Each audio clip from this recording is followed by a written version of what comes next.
Thanks a lot, Rob, for that report. Of course, just a minute here, we are expecting to hear live from Tallahassee Police with the very latest on this investigation into the shooting on FSU's campus there at Strozier Library. 3 people confirmed injured in that shooting, and the gunman is dead this morning. That's right. This happened right around 12:30 this morning. We were told that hundreds of people were at the library studying, kind of late night studying, even as this happened.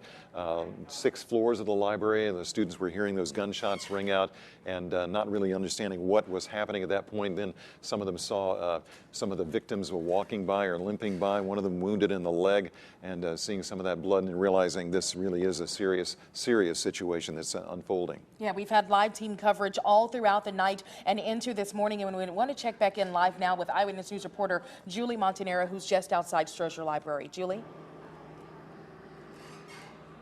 Yes, good morning. We are outside of Strozier Library. We were just speaking with a student who was arriving on campus early to study for a test that he was expecting to take later today, but he has since gone home. And students, many of them waking up this morning and getting word about what's happened here on campus. Let's let them know right off the bat that classes are canceled today, so are exams. And Strozier Library is closed until further notice.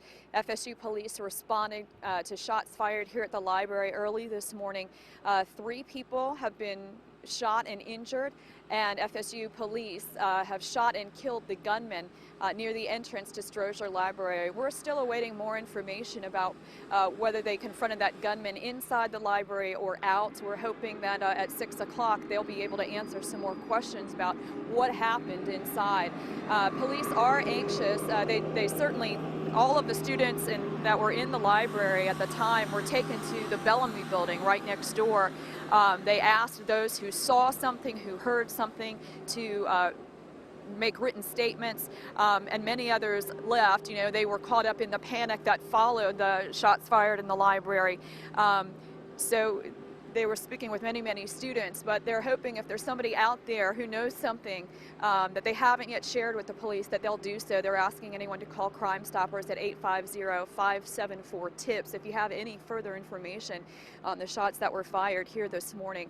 But this Strozier Library completely cordoned off with crime tape all the way around the building. Hundreds of bicycles and the racks out front still parked there and abandoned as those students headed home earlier this morning. And now let's go to some video that was sent in to us a little bit earlier. This is actually from inside the library. Let's take a look. There has been a shooting in the library. Stay where you are. We'll be coming to each floor, clearing and taking care of anybody. If anybody has a victim, if anybody has been shot, call 911 on your cell phone. If you have not been shot, or you do not know if somebody was armed, do not call 911. If you know if somebody has a gun, or if you know somebody has been shot,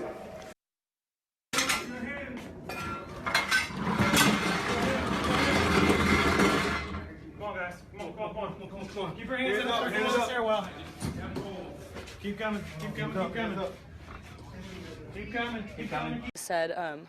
He said, like, there's a shoot. Yeah, he said there's a guy with a gun downstairs on the first floor, and someone just got shot. You guys need to get down. And we all just sat there for a minute because we were just like, what's going on? And then he was like, I'm not joking. Like, you guys need to get down. And at that point, like, everyone started running, and where did people go? We were hiding behind bookshelves, and some people, all of us pretty much went behind bookshelves. I heard a sound that every student here thought it was a textbook getting thrown to the ground, and I just hear someone like yelling in pain, and I can already tell that he probably maybe fell. And I walked up, kind of walked a little closer, and there were 2 people about to leave, saw what happened, and ran back and yelled, call 911. You gotta call 911 right now. And I go up, and I was about to leave, still didn't know what happened, looked to my left, and the guy who got shot came in limping, like with his hand on his leg, and I was like, oh, maybe he broke his leg or something, and I looked behind him, and there's blood on his pants. So you can already tell that was definitely a gunshot. It was pretty scary.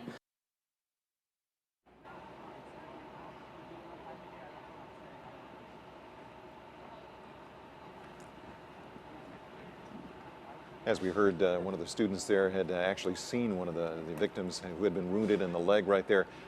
Seems like it's very common in these kind of situations to not realize what is going on until it's really, really obvious to you. They thought it was a textbook falling when it was really a gunshot.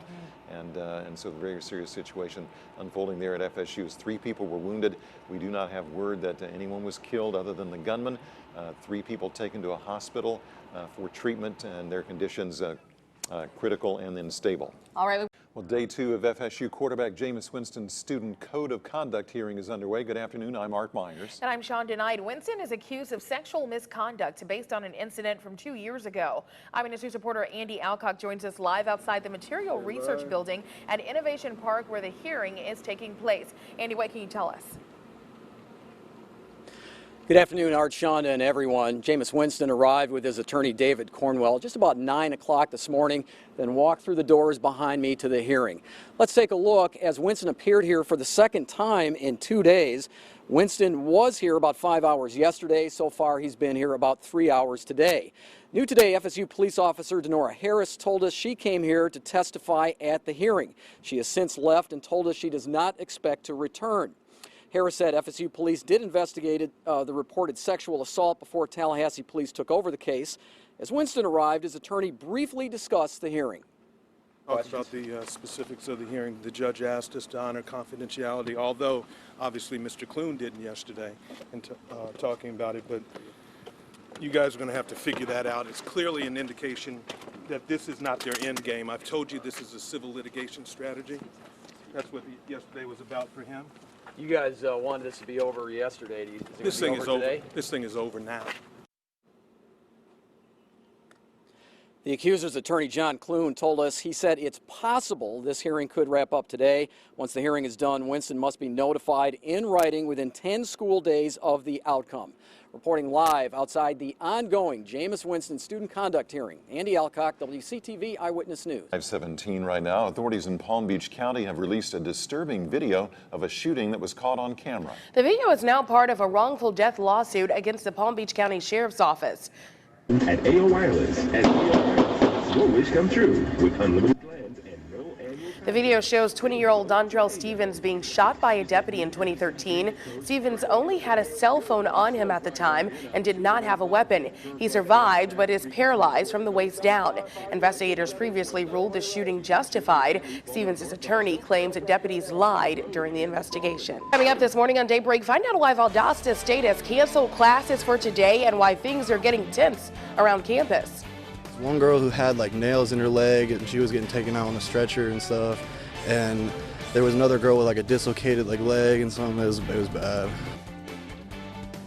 This dramatic video shows a stage collapsing at the end of a high school musical, injuring nearly 24 students. You're around about 5:32 right now. Valdosta State University has canceled classes for today as protests, over the American flag intensify. Thousands are expected to gather today for a pro-American flag rally just off the Valdosta State University campus. Authorities are pledging to be on alert. The rally is set to start at 1:30 at the corner of Georgia and Patterson Streets and then proceed from Patterson to Brookwood Drive. Well, the rally comes after recent anti-flag protests on campus. Any violence at all, I don't care who likes it, they go to jail. All of law enforcement is on the same page. We're not going to tolerate nonsense. You commit a crime, you go in handcuffs, you go into the county jail. End of discussion. Well, the rally comes after VSU student Eric Shepard was shown on video walking on an American flag, then wrestling Air Force veteran Michelle Manhard for that flag. Shepard is now on the run after police say he brought a handgun on the school's campus. Well, twice a year, Florida's Panama City Beach welcomes some of our nation's wounded heroes into the community to honor them as part of the Warrior Beach Retreat. A recent trip took a bad turn when some college students failed to show the vets the respect they deserved. Some war vets were staying at the Lake Town Wharf Resort. At the same time, students in the fraternity, Zeta Beta Tau from the University of Florida and Emory University, were in town for their spring formal. They actually spit on me and my service dog as well. You know, and that's just so disrespectful, and it hurts really. You know, I come and I feel honored and I feel safe and like I belong, and now I feel like I'm defending myself. They're a total disgrace for our military. They were urinating on the American flag. They were throwing things off of the balcony. Cope did receive an apology letter from the president of the UF campus, who said that he has started an investigation. 6,000 gas stations in Florida turned up more than 80 skimmers at the pump. Well, crooks use these devices to steal customers' credit and debit card information. Inspectors with the Department of Agriculture say most of the illegal skimmers were found in Miami and Tampa and Orlando, but they found 2 skimmers at gas stations in Live Oak, one at an Exxon station and the other at a Jiffy food store. They can get in really quickly and put skimmers on the card reader, and so it is difficult to find who did it and arrest them, but we are remaining vigilant and trying to find as many of these as possible. And to protect your information, customers should use credit cards instead of debit cards. Take a close look at the card swipe for any signs of tampering and use pumps closest to the store where thieves are less likely to try to hide those skimmers. Well, now many of you have commented on this story on our WCTV Facebook page. Leanne Lett says, happened to us too. Luckily, the credit card company took care of it. And Kelly Dees Joyner says, this is exactly why we do not pay at the pump anymore. Might be a slight inconvenience, but at least I don't have to the major inconvenience of dealing with a hacked account. And put a positive spin on it, walking inside to pay gets you a few extra steps in for those counting peeps out there. So get a little exercise in and protect yourself a little more. Protect your account. Good idea. Well, Chrysler has announced the Valdosta Police Department responds to a hit-and-run accident after a car drove through a house. Good afternoon. I'm Mark Meyer. Shonda is off today. Authorities say the driver was trying to purposely hit someone and then literally ran from the scene, leaving the car behind. Eyewitness News reporter Winnie Wright is live at the scene with more. Winnie, what happened?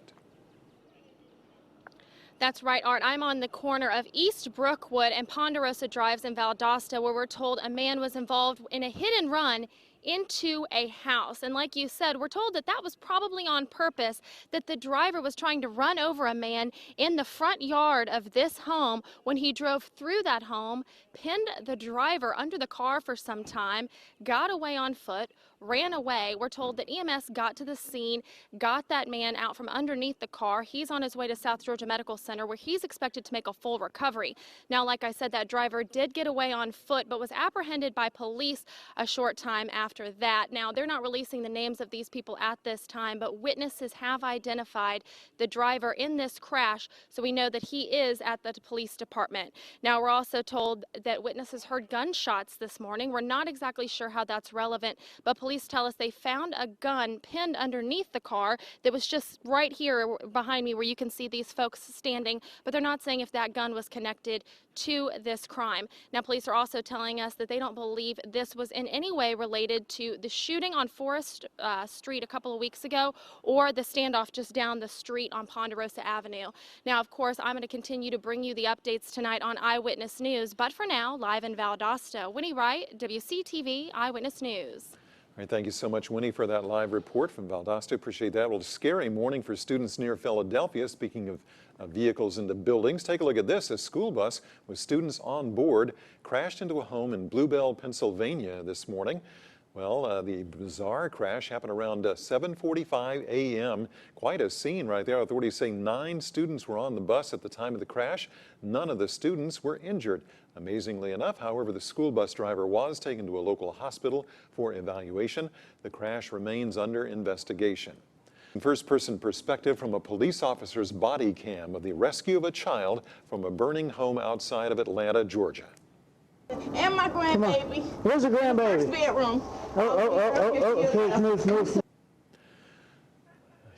Take a look here. When Sergeant Joe Hudson realized a child was in the house, he ran right in. Hudson had to grab random clothes in the house to cover his mouth from the smoke. For a few seconds, they blocked the camera, but then he finds the child in a back bedroom. Once he made it outside with Ray, firefighters were just arriving.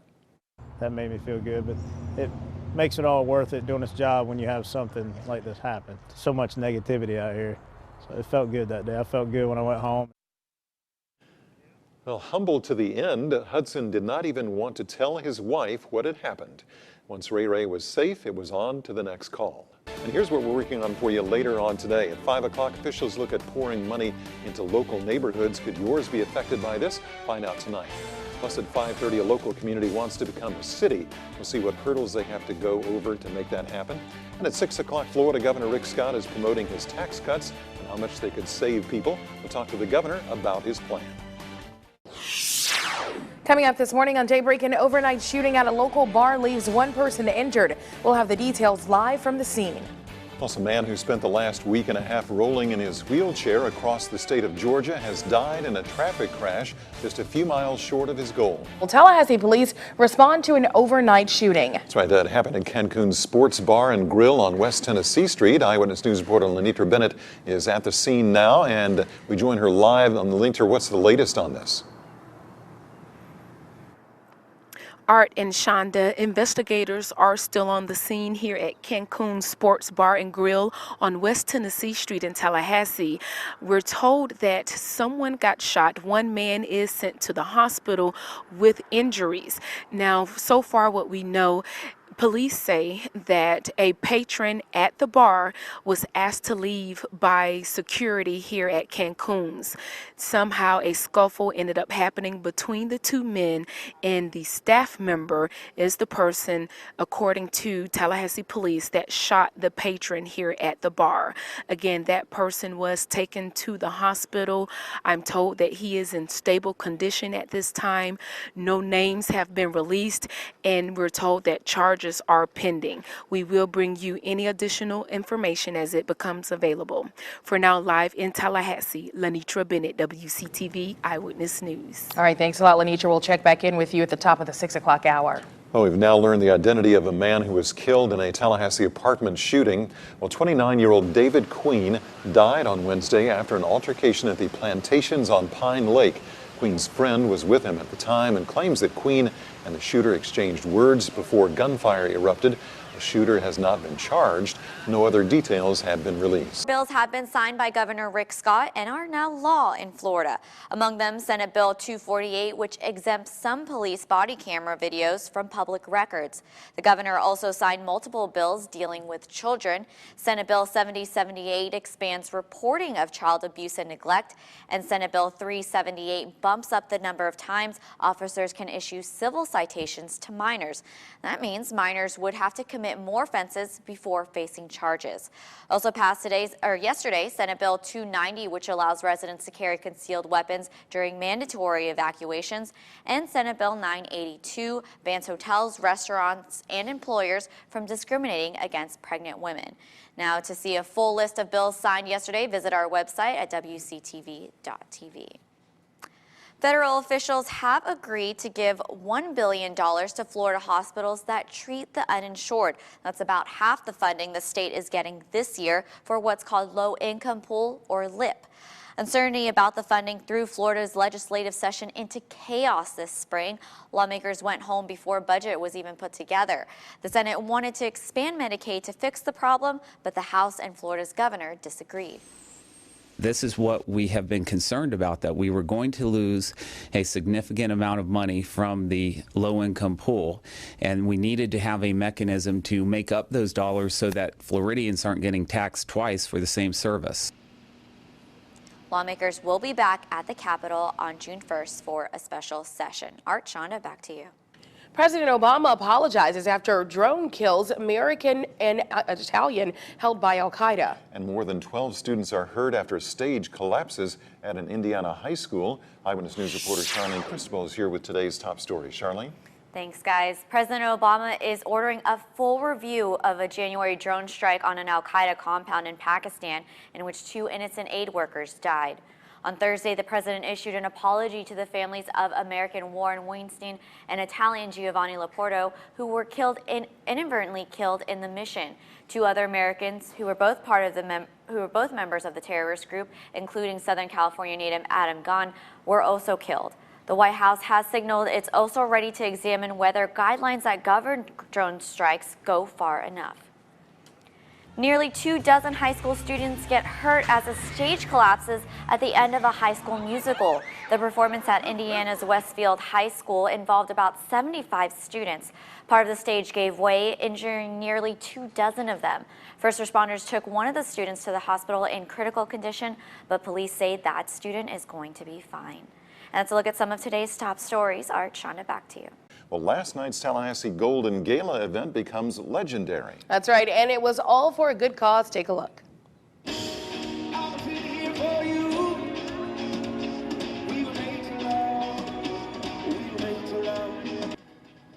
Yes, that's Grammy and Oscar-winning artist John Legend performing at the Civic Center. It was all part of Tallahassee Memorial's biggest fundraiser of the year, the 32nd annual Golden Gala event.